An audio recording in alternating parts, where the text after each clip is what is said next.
트럼프가 꼬리를 내렸다라는 언론 보도가 이건 말이 안 되는 소리입니다. 즉 미중은 싸움을 할 체력 자체도 안 된다. 두 번째, 중국은 버티긴 할 텐데 이거는 계속 조금씩 손해보고 손실보고 피해를 보고 피를 흘리면서 맞이하는 체급이 안 맞는 전쟁에 중국이 돌입한 거다. 그렇기 때문에 한마디로 제가 표현해드리면 미국이 트럼프가 꼬랑지를 낸 게 아니라 중국이 약속을 다급하게 90일 안에 지켜야만 되는 그런 상황이다 라는 표현을 말씀드리겠습니다.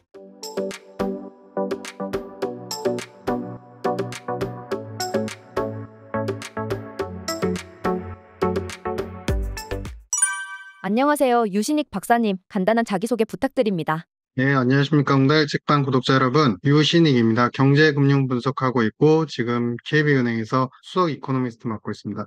그동안에 여러 번 이제 출연을 하면서 우리가 트럼프의 정책을 일기 때 국가안보전략보고서 사실 너무 많이 말씀을 드려서 이제는 인해 백이실 텐데 그것과 그다음에 대선 캠페인 스티븐 미란의 보고서 이 내용이 프로의 4년의 타임 스케줄과 그 계획들을 모두 다 예고해주고 있다라고 말씀을 드렸지만 발언이나 왔다 갔다 하는 그러니까 옥신각신하는 여러 가지 이제 그런 국제적 정세와 미국 중국의 싸움들 이런 것들 때문에 혹은 트럼프가 이제는 완화적인 조치를 취할 수 있다. 관세에 대해서 이런 발언들 때문에 방향을 헷갈려 하시는 분들이 많은 것 같습니다. 그래서 이런 부분을 제가 이 문서화되어 있는 내용으로 지금 트럼프가 얼마나 그대로 일목요연하게 따라가고 있는지 그리고 앞으로는 그건 무엇이 나올 것인지에 대해서 정리를 또 한번 해드리고자 이렇게 영상을 찍게 됐습니다.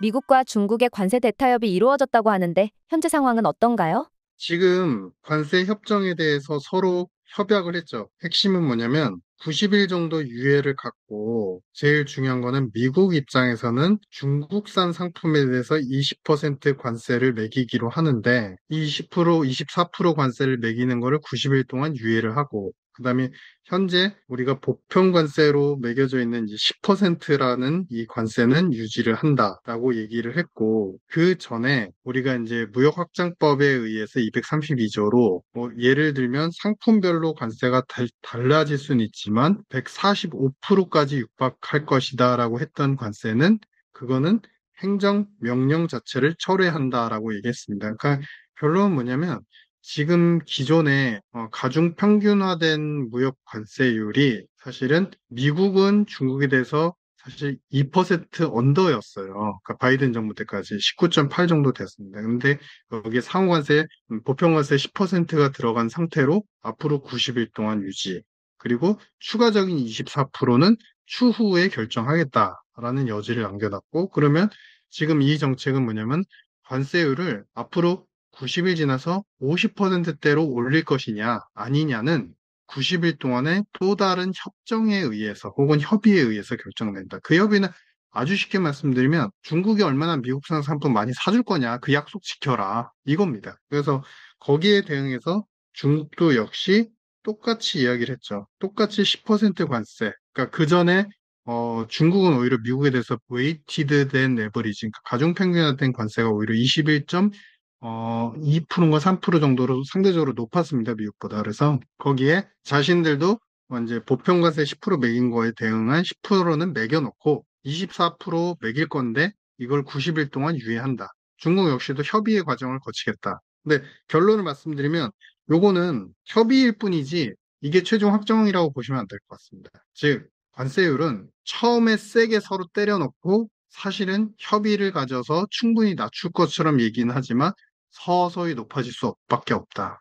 지금 미국 입장에서 뒤에 한번 보시면요. 자, 이 표가 상당히 지금 좀 핵심적인 도표입니다. 이거 보시면은 미국 입장에서 사실 중국 대상으로 보면은 거의 연간으로 보면은 한 많을 때는 5천억 달러 정도 수입을 하고 이게 좀 줄어들 때는 한 3천억에서 이제 4천억 달러 정도 사이에 수입을 해오고 있습니다. 근데 보시면 특징적인 게 있죠. 수출은 완만하게 플랫한 형태를 가져요. 그러니까 집중적으로 늘어난 게 아니라 그냥 수출은 계속 꾸준한 추세로 그냥 대략적으로 보면 월간 금액으로 봤을 때 100억 달러 정도 내외의 수준만 계속 유지를 합니다. 거기서 좀 더 늘었다, 낮았다. 월간으로 봤을 때요. 근데 수입은 보시면은 완만한 게 아니라 기울기가 가파르게 올라가는 추세이죠. 그러니까 이게 미국의 현실인 거예요. 그러니까 미국의 트럼프가 그렇게 강력하게 막으려는 이유도 사실은 가성비가 제일 중요하거든요. 우리는 물건, 그러니까 미국이 잘하는 반도체,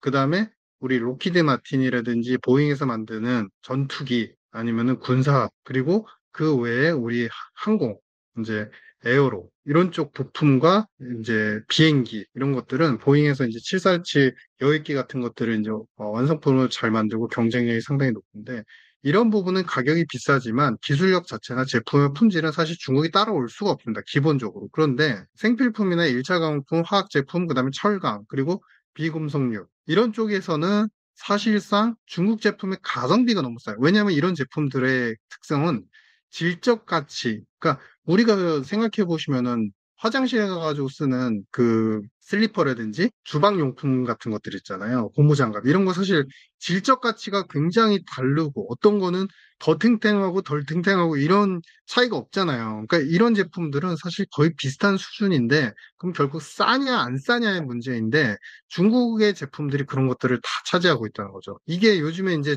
미국 내에서 유행하는 게 비디오 콘솔 게임기 되게 유행하거든요. 예전으로 다시 돌아가는 거예요. 콘솔 기기로 이제 예전에는 우리가 불과 3, 4년 전까지만 해도 모바일이다라고 했지만 사실 추억의 어떤 콘솔 기기를 가지고서 게임을 하는 패턴들이 늘어났는데 저가형 콘솔 게임 기기라든지 아니면 저가형 컴퓨터, 저가형 디스플레이 이런 것들이 사실 미국에서 가성비가 너무 좋으니까 잘 팔리는 거죠. 그렇기 때문에 이거를 트럼프가 이거를 막을 수가 없는 거예요. 어떤 대통령이 와도. 그러니까 트럼프 입장에서 중국의 이러한 부분들이 결국에 자신들의 돈 가지고 중국 키우기만 해줬다라는 입장이 강력한 거고, 그렇기 때문에 중국 수입을 어떻게든지 줄여서 옥죄는 정책을 해야 되겠다. 근데 이게 현실상 2000년 초반 때부터 보시면 수입이 이렇게 늘어났잖아요. 이렇게 사주는 걸 누가 했나요? 미국인들이 했어요. 그러니까 금융 부자가 국채로 결국에는 달러로 이제 해외에 돈을 이제 결국에는 국채와 달러를 수출해서 돈을 벌고 그 돈이 가계에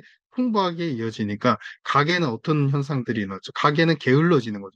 가계는 뭐죠? 노동자들이잖아요. 노동자들은 게을러져. 일을 안 하는 거야. 돈이 계속 들어오니까.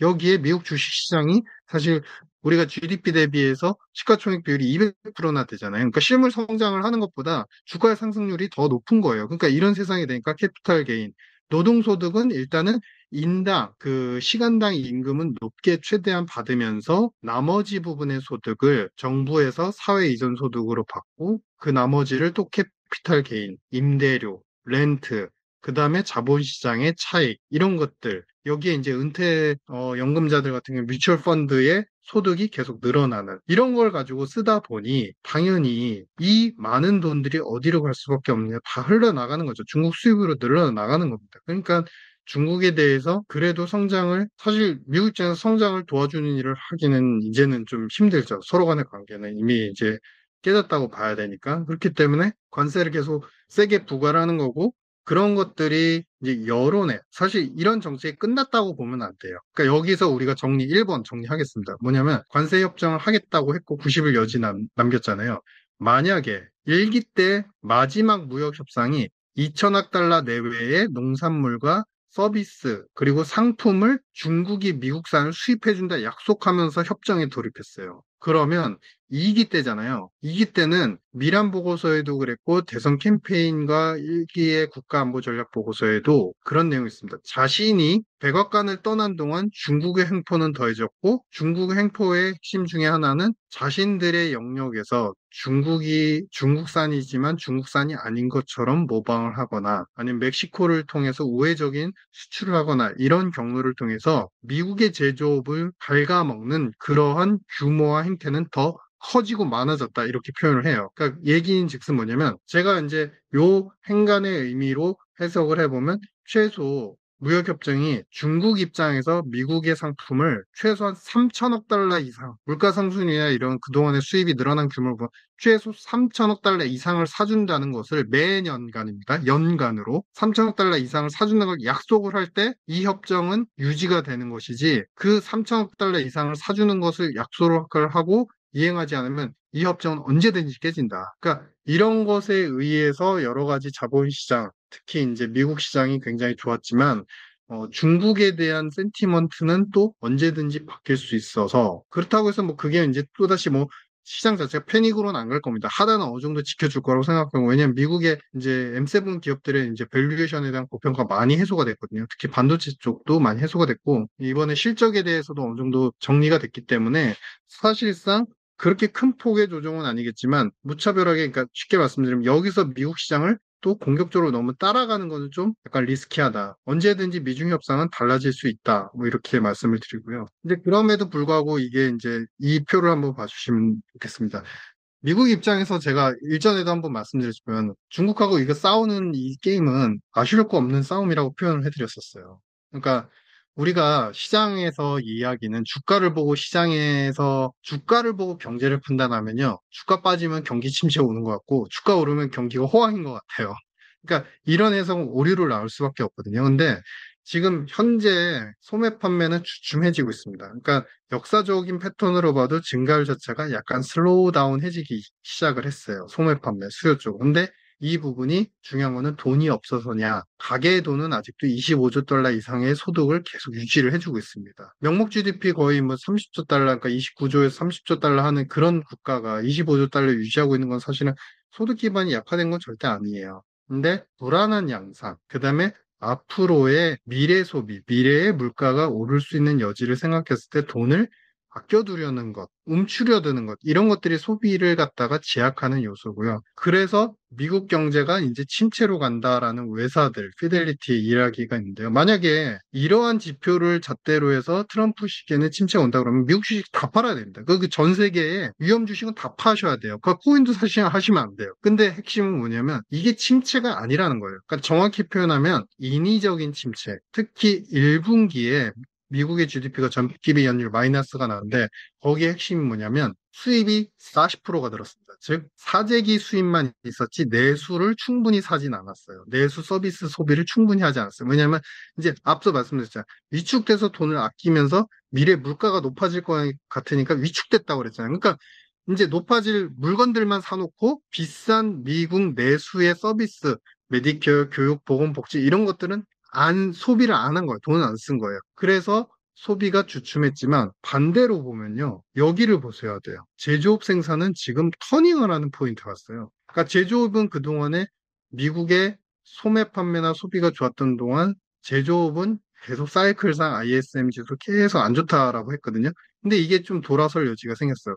왜 그러면은 제조업은 지금 왜 돌아설 것 같으냐? 이 도표가 좀 상당히 의미가 있습니다. 일단 시장의 유동성 상황을 말씀드릴게요. 거의 지금 페드가 금리를 안 내리고 있고, 그러니까 내리다 멈춘 상태이고, 이제 파월은 트럼프에 대적을 하고 있고, 그리고 정부 지출은 1분기에도 좀 전기비로 보면 줄었어요. 마이너스가 났어요. 마이너스 1%대가 나왔어요. 근데 금융 쪽에서의 돈은 아직도 어마어마합니다. 단기자금 시장의 대표인 MMF 시장은 지금 7조 달러를 육박을 해요. 이 7조 달러가 얼마만큼의 금액이냐면 만약에 GDP로만 계산하면은 거의 우리가 이제 20% 이상의 돈, 그 명목 GDP 20% 이상의 돈이 금융에 머물러 있다 보시면 되고 지금 연준도 양적 완화 규모를 6조 달러로 낮출 거다라고 얘기했거든요. 그럼 6조 달러를 낮춘다고 전제하더라도 사실 이 단기 자금에 있는 시장의 돈이 연준이 갖고 있는 자산의 그러니까 유동성을 지금까지 풀었다가 이제 걷어들이면서 6조 달러로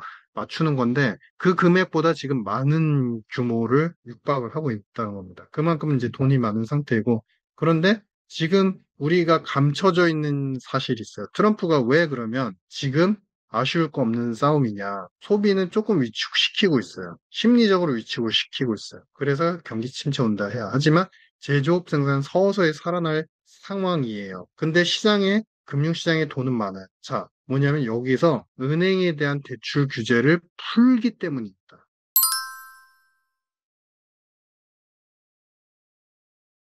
이미 작년도 하반기부터 은행에 대해서 타이트닝해지는 정책들. 예를 들면 이게 빨간색이 밑으로 가게 되면 역축이기 때문에 빨간색이 밑으로 가면 타이트하게 이때 보세요. 우리 2020, 21 그때 유동성 막 버블이 막 있고 코로나 때 돈이 너무 많이 풀리니까 타이트닝을 누가 시켰느냐? 결국에 정부와 연준이 정책상 대출을 규제하거나 어느 정도 축소시키는 전략들의 정책들을 시행했는데 이미 작년도에 그 정책들이 계속 이어지다가 24년도 연말부터 이게 풀리기 시작했어요. 즉 이야기는 뭐냐면 돈 풀기, 대출을 충분히 하여라라는 정책으로 전환이 됐는데 이렇게 대출이 많아지고 규제가 완화되면 가장 먼저 소비자들은 당연히 소비자들 개인의 입장에서만은 돈 빌려가지고 집 사고, 돈 빌려가지고 소비하고 투자한다, 뭐 이렇게 생각할 수 있잖아요. 근데 기업의 입장에서 보면 이게 되게 중요합니다. 이 부분이 돈이 풀리면서 정부가, 돈만 풀려서는 안 돼요.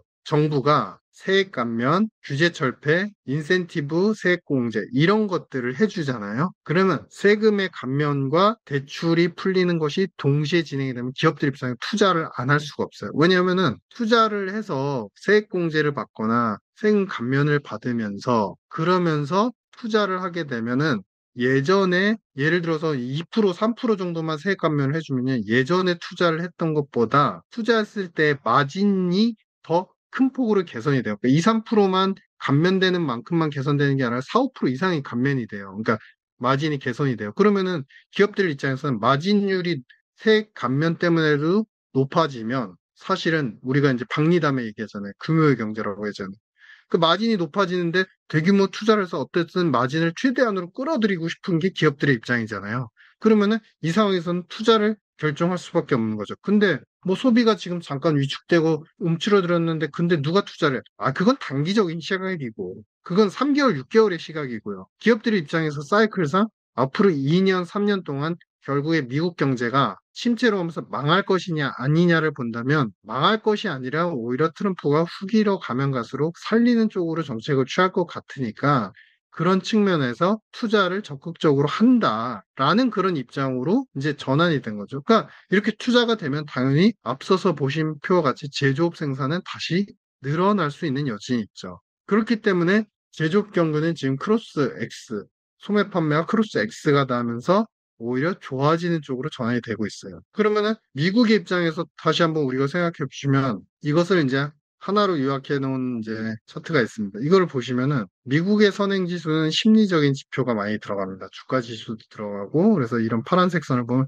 선행 지수는 빠지고 있어요. 위축되고 있어요. 심리가 위축되고 있어요. ISM, 소비자 기대 지수, 심리 지수 다 떨어져요. 그런데 제조업 생산, 실제 생산된 금액, 실제 제조업 판매된 금액들, 이런 실제 건설 투자, 착공 건수나 건설 투자 금액, 이런 것들이 포함돼서 계산된 동행지수 회색, 그 다음에 옅은 이제 파란색 선의 그 후행지수 같은 경우는 오히려 완만하게 늘어나고 있어요. 즉 뭐냐면, 펀더멘탈의 이상 징후는 없는 상태라는 거예요. 없는데, 지금 현재 선행지수 심리적으로 위치고 시키고 있다. 이런 국면이기 때문에 트럼프는 충분히 강약 조절을 하면서 어느 정도는 위축을 시키면서도 그러면서도 정책적으로 자신이 관세로서 뭔가를 하려는 것들을 중국한테 압박을 충분히 할 수 있고 그 얘기는 뭐냐면 미국이 중국보다 지금 싸우기에 충분히 여건이 좋다는 거예요. 중국은 어마어마하게 돈을 풀고 있고 앞으로 돈을 그만큼 지준율 인하하고 요즘에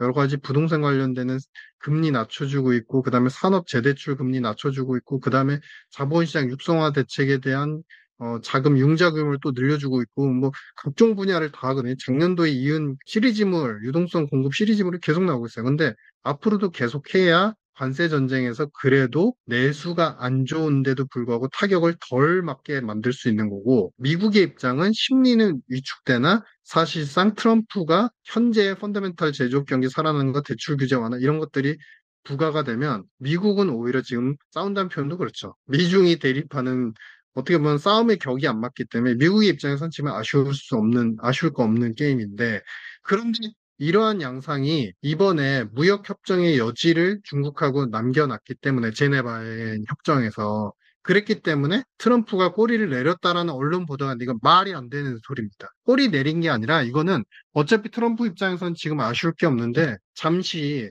어쨌든 중국이 사준다는 약속을 3천억 달러 이상 할 것을 전제로 협정의 여지를 열어둔 것뿐이지 미국이 뭔가 힘들어질 것 같은 꼬리를 내려서 중국 입장에 맞춰서 좀 뭔가 협정을 했다. 이런 거는 말이 안 되죠. 미국은 그 한마디로 이번에 협정이 사실상 중국의 약속을 이행하는 걸 보고 다시 관세율을 재조정할 여지는 충분히 있고, 한 가지 픽스된 거는 영국 쪽에 대해서 관세 협정을 특히 의약품, 그다음에 자동차 개방 이런 것들을 전제로 해서 미국산 자동차 개방, 그래서 그런 것들을 통해서 결국에는 협상을 했잖아요. 그러니까 그거는 이제 거의 마무리라고 보시면 되죠. 그게 쭉 가는 거고, 그다음에 일본도 거의 마무리 단계예요. 그러니까 일본도 이제 미국산 자동차에 대한 개방을 해주고 또 특히나 방위비 지출에 대해서 충분한 지출을 할 것을 미국에 약속을 했어요. 그래서 그런 부분이 관세에 충분히 조정이 됐고 그래서 반도체나 아마 장비나 소재 쪽은 일본이 관세율이 상당히 낮게 나올 걸로 예상이 됩니다. 근데 이제 우리나라 한국 같은 경우는 아직 협상에 본격적인 진입이 안 돼 있는 상태이고 다만 이제 우리가 우선 협상 대상국이기 때문에 우리가 유리한 어떤 다른 타국들보다는 우리한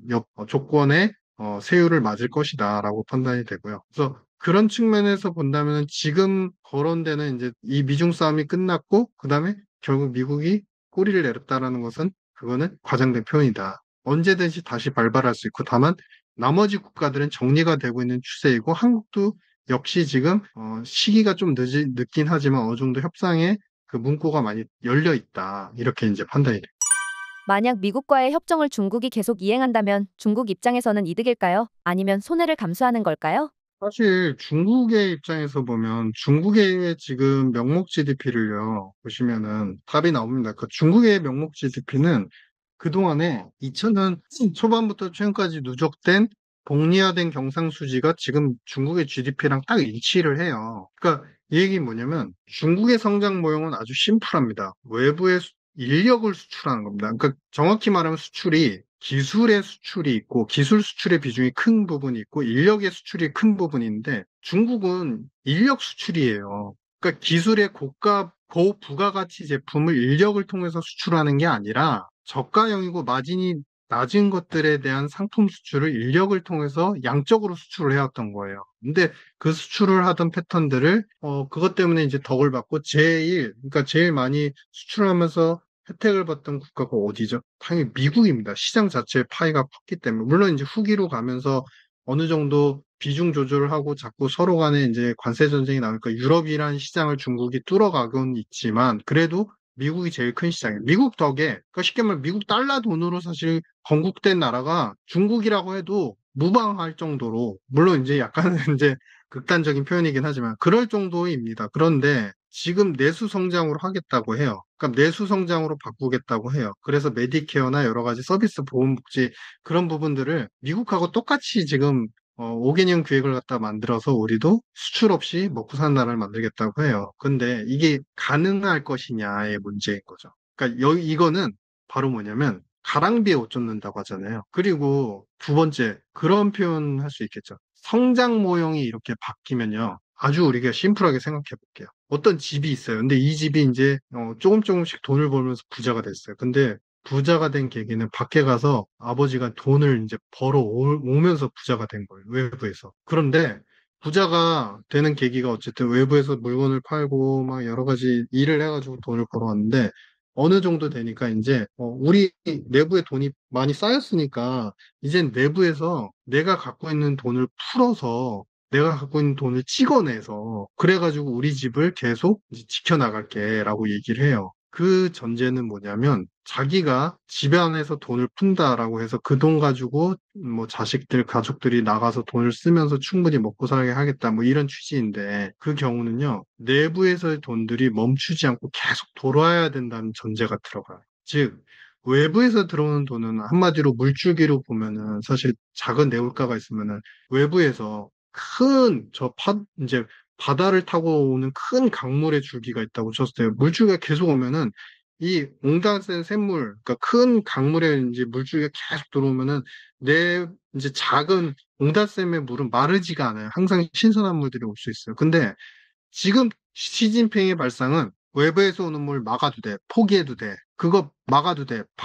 뚝방으로 막아도 돼. 그 대신 안에서 이미 고인물을 이 물들을 갖다가 산소 포집기라든지 여러 가지 기구를 통해서 계속 물을 갖다가 순환만 시키면 이 물은 건강할 거야. 이런 얘기인 거예요. 그러면 순환하는데 단 한 번도 멈추면 안 돼. 하루도 멈추면 안 돼. 하루더라도 멈추면 썩는 거예요. 이 얘기가 뭐냐면 바로 지금 돈을 엄청나게 찍어내고 유동성을 공급하지 않습니까? 그러면 내수 성장에 모용을 하려면 이 내수에서 모든 가계와 대출 기관들, 그다음에 기업들이 기업의 정책, 그다음에 가계는 정부의 정책을 신뢰하고 돈을 계속 쓰고 소비하면서 우리가 얘기하는 돈이 계속 돈다라고 표현하잖아요. 승수 효과가 있어야 돼요. 그러니까 승수 효과가 있다는 게 뭐냐면 돈 풀린 거 대비 GDP를 계속 높이는 거예요. 돈이 많이 돌면서 100원이란 돈이 소비에 쓰였다가 나중에 또 그 돈이 투자로 쓰이고 그다음에 또 이게 나중에는 이제 저축으로 쓰이고 또 다시 그게 다시 돌아가지고 돌아갈 때는 이제 소비의 120원에 돈으로 쓰이고 그다음에 150원에 투자로 쓰이고 이렇게 계속 돌아야 된다는 거예요. 근데 그게 도느냐의 문제인 거예요. 안 돌죠. 왜냐? 지금 중국에서의 가장 중요한 자산은 뭐죠? 우리나라랑 비슷해요. 그 부분은. 금융이 아니에요. 부동산입니다. 근데 부동산 가격의 침체가 신뢰성 사이클 때문에 사실 침체가 와 있는 상태에서 완만하게 바닥은 찍은 듯 하지만 회복이 안 되고 있지 않습니까? 수요가 회복이 안 돼요. 그러니까 그런 부분들 때문에 이거는 중국이 대처해 나가서 계속 미국에 대응해 나갈 수 있는 한계가 있는 지금 상황이다. 그리고 앞서 말씀드린 것처럼 그러면은 중국은 바로 망하나요? 그래서 제가 처음에 말씀드렸잖아요. 가랑비에 옷 젖는다. 그러니까 물이 고여 있으면요. 옹달샘에 고여 있으면은 산소 포집기나 산소 이제 공급기 이런 거 가지고 돌리다가 하루 안 돌리잖아요? 그럼 물에 이끼 엄청 끼기 시작합니다. 근데 그렇다고 바로 썩지 않아요. 못 먹는 물이 되거나 그러지 않아요. 근데 그게 이틀, 3일 이렇게 이제 공기 공급이 안 되고 산소 공급 안 되고 이제 물 순환 안 시키면은 이제 서서히 썩는 거죠. 그러니까 바로 중국이 그런 거예요. 서서히 이게 성장이 둔화되는 거지. 그렇다고 해서 지금 4% 중후반 때 나오는 성장률이 갑자기 2%로 갑니까? 쉽게 안 가요. 근데 서서히 내려가는 거죠. 이 답이 일기 때도 나와 있어요. 보시면요. 어쨌든 정책에 대한 드라이브, 정책에 대해서 오너십 여러 가지 부분에서 강점이 있는 그리고 체급 자체가 미국은 사실은 중국하고 비교할 대상이 아니죠. 그러니까 미국은 일기 때도 보시면요. 지금 왼쪽 도표에 보신 것처럼 미국은 결국에 경기 자체가 특히 17년, 19년도를 기점으로 해서 나아졌고 이때는 가장 큰 트리거가 뭐였죠? 이때도 관세 전쟁을 강력하게 추진했지만 제일 중요한 감세, 대출 규제 완화, 그리고 제일 핵심이 연방정부의 규제 철폐 이런 것 때문에 경기가 좋아지기 시작했어요. 17, 19. 지금으로 생각하면 올해부터 이제 올해 지금 5월, 5개월이 지났지만 트럼프가 이제부터 내수 부양책을 하거나 대출 규제 완화를 하면 이제부터 좋아질 수 있는 흐름이 예견되는 상황이고 똑같은 상황입니다. 이 상황 속에서 주요국, 미국에 대한 주요 수출국들의 수출의 증가율은 사실 엑스포트 밸류 자체는 계속 꾸준히 늘어납니다. 반대로 일기 때 관세 전쟁을 맞이했던 중국 입장에서는 관세 전쟁을 하면서 데미지 없다, 우리는 돌파 가능하다 했지만 계속적으로 내수에서 약간의 균열이 생기기 시작했었고 수입 수요나 이런 것들조차도 내수 소비에 조금 허덕임이 있기 때문에 당연히 내수 이외에 수입 수요는 줄어들었고 주변국들, 즉 중국에 대한 주요 교역국들의 중국에 대한 수출 규모는 서서히 플랫하거나 조금씩 가랑비에 옷 젖듯이 말 그대로 옷 젖듯이 서서히 줍니다. 미중은 싸움을 할 체력 자체도 안 된다. 두 번째, 중국은 버티긴 할 텐데 이거는 계속 조금씩 손해보고 손실보고 피해를 보고 피를 흘리면서 맞이하는 체급이 안 맞는 전쟁에 중국이 돌입한 거다. 그렇기 때문에 한마디로 제가 표현해드리면 미국이 트럼프가 꼬랑지를 낸 게 아니라 중국이 약속을 다급하게 90일 안에 지켜야만 되는 그런 상황이다. 라는 표현을 말씀드리겠습니다.